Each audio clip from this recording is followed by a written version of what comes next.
Hi, I'm Monica Houston. I work at Avnet, and this is the Edge AI kit. So this demo shows the Edge AI kit, which includes i.MX 8M Plus from NXP, combines the power of their neural processing unit, which accelerates neural networks, with on-semi image sensors. So this is a 4K global shutter image sensor and dual image sensors. So you got the stereo vision and their ISP.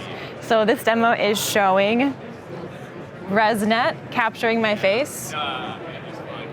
And then on the dual cam images, OpenCV is actually taking those region of interests, finding points on my face, and then doing some subtraction between points to figure out the distance of my face from the camera.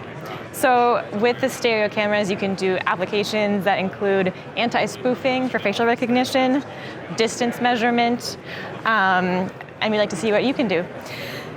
So you can also use EIQ software from NXP to run any TensorFlow light model. This is using Caffe model here.